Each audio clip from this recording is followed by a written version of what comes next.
दोस्तों, आज की कहानी है बहू तुम छत पर जाकर अपनी माँ से मेरी चुगली करती हो क्या। दोस्तों, कहानी शुरू करने से पहले अगर हमारे चैनल को सब्सक्राइब नहीं किया हो तो कर लीजिए ताकि आपके पास पहुँचे हर नया वीडियो। आज शाम को फिर कुछ देर के लिए ऊपर छत पर किसी से बात करने चली गई थी अनुराधा। इधर पूर्णिमा जी को चटपटी सी लगी हुई थी। उन्होंने अपनी बड़ी बेटी अनन्या को दबी जुबान में 2 बार कहा भी कि जाना बेटा, एक बार देख कर आ और जरा सुनने की कोशिश करना कि ऊपर छत पर किससे इतना बतियाती हैं बहू रिया। तब अनन्या खींच कर कहती, ओ पो अम्मा, किस जमाने की बात कर रही हो तुम। मैं नहीं जा रही। सुनने करने दो उन्हें बात। बेटे की शादी के बाद छोटी बेटी सुकन्या तुरंत ससुराल चली गई थी। बड़ी बेटी अनन्या को उन्होंने आग्रह करके कुछ दिन और रोक लिया था। 2 बेटी और 1 बेटा, बस इतना छोटा सा ही तो परिवार था। गिरीश जी और पूर्णिमा जी का दोनों बेटियों का ब्याह हो चुका था। जब गिरीश जी और पूर्णिमा जी के इकलौते बेटे अंगद ने पढ़ी लिखी अनुराधा से शादी करने की इच्छा जताई तो उन्हें भी अनुराधा अपने पढ़े लिखे अच्छे पद पर काम करने वाले बेटे के उपयुक्त लगी। हालांकि अम्मा के मन में थोड़ी आशंका जरूर थी कि इतनी पढ़ी लिखी बहू या घर के काम काज करेगी कि नहीं, पर अनुराधा के माता पिता ने उन्हें सगाई के समय ही आश्वस्त कर दिया था कि हमारी बेटी तो बस पढ़ने में ही तेज है, स्वभाव से तो गाय है गाय।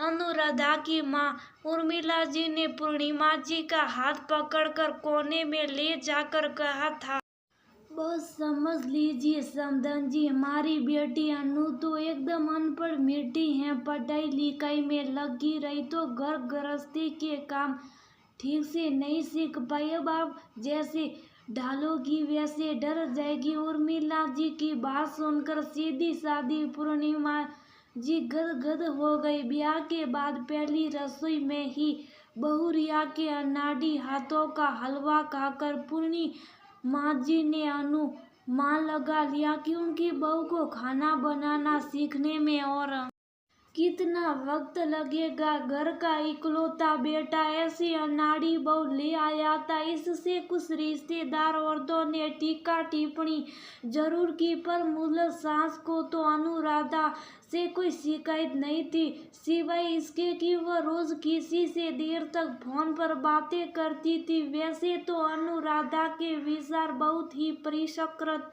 और बहुत ही खुले हुए थे। जब उसने कहा कि मैं हमेशा परिवार को प्राथमिकता देती हूँ, पर साथ ही मैं ये मानती हूँ कि परिवार में सबको थोड़ी स्पेस अपने लिए जरूर मिलनी चाहिए, इससे रिश्ते और भी नजदीक आते। तब अंगद को लगा कि यही तो वह लड़की है जिसकी उसे तलाश है।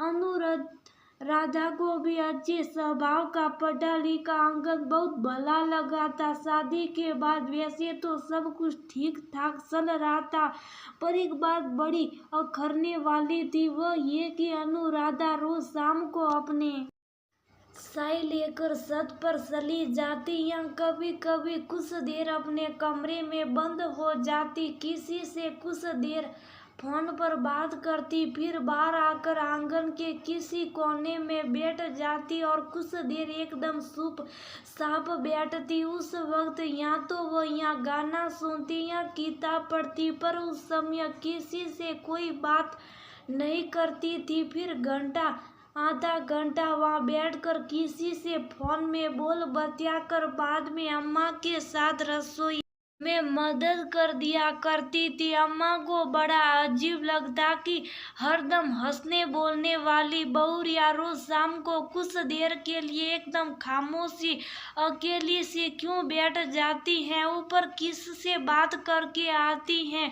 पर बेचारी भोली भाली अम्मा मॉडर्न बहू रिया से कैसे पूछे। ये बात एक दिन देखा, 2 दिन देखा, ऐसे करके कई दिन देखा, रोज लगभग एक ही बात। आखिर अम्मा से ना रह गया तो पूछी बैठी एक दिन।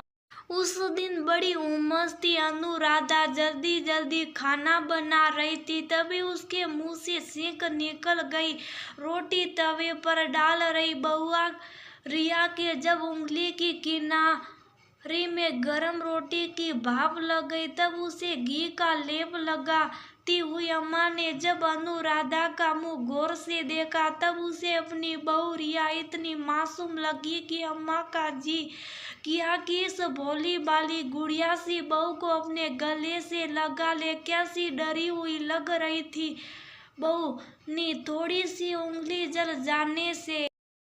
और जब अम्मा घी लगा रही थी उसकी जली हुई उंगली पर, तो कैसा बच्चों जैसा चेहरा बनाया था मासूम बहू रिया अनुराधा का। और तो और उसने जो अम्मा के आंचल का सिरा कसकर पकड़ लिया था उस जरा सी चोट पर, तब अम्मा को लगा ये तो सुकुआ है, एकदम सुकु, ऐसा ही तो करती हैं सुकनिया जब कभी उसे चोट वोट लग जाती। सुकनिया अम्मा की बेटी का नाम था, जो ब्याह कर ससुराल चली गई थी, और जब आती भी तो कुछ दिनों के लिए मेहमान की तरह। हाँ, तो अम्मा को जब बहू रिया पर बहुत प्यार आ रहा था, तब उन्होंने सास कर पूछ ही लिया कि एक बात बताओ बहू रिया, तुम रोज शाम को घंटा एक घंटा ऊपर क्यों चली जाती हो? किससे इतना बात करती हो? अपनी शाम की चाय भी ऊपर ही ले जाती हो, हमारे साथ नहीं पीती, एकदम अकेले में चली जाती हो क्या? हम सब तुम्हें अच्छे नहीं लगते? या कोई और बात हो तो बताओ। सुनकर अनुराधा ने अम्मा के चेहरे को एक बार सिर उठाकर गौर से देखा और फिर हंसते हुए बोली, अरे वो तो मैं अपनी माँ से रोज दिल की बात करती हूँ, इससे मेरा मन हल्का हो जाता है। अम्मा को सुनकर बड़ा अजीब लगा कि अपनी माँ से हमारी शिकायत भी बतियाती हो, कहीं हमारी सुंगली तो नहीं करती? अम्मा की जिज्ञासा जगी। नहीं अम्मा जी, अपने मन की बात करती हूँ, मुझसे जो गलती होती है वह सब माँ को बताती हूँ, फिर माँ उन्हें सुधारने का उपाय बताती हैं।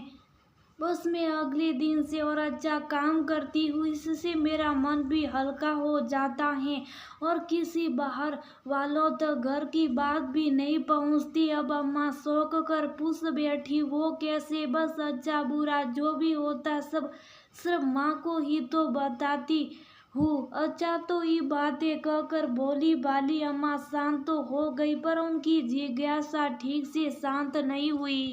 उस वक्त अम्मा को अनुराधा की बात कुछ पसंद नहीं आई थी, पर जैसे समय बीतता गया अम्मा उसे बहुत पसंद करने लगी थी। एक तरह से वह अपनी इस अलबेली बहू रिया पर जान देने लगी थी। दरअसल उनके बेटे अंगद की पसंद थी अनुराधा, इसलिए पूर्णिमा जी थोड़ी संस्कृत थी। वैसे भी बेटे की पसंद वाली बहू को सास जादूगरनी ही समझती हैं, जिसने जादू से उनके बेटे को वंश में कर लिया हो और उससे थोड़ी सिटकी हुई ही रहती हैं। जैसे पूर्णिमा जी शुरू में अनुराधा से सिटकी हुई रह रही थी, वैसे तो अनुराधा ने पूरे घर को अपना दीवाना बना लिया था।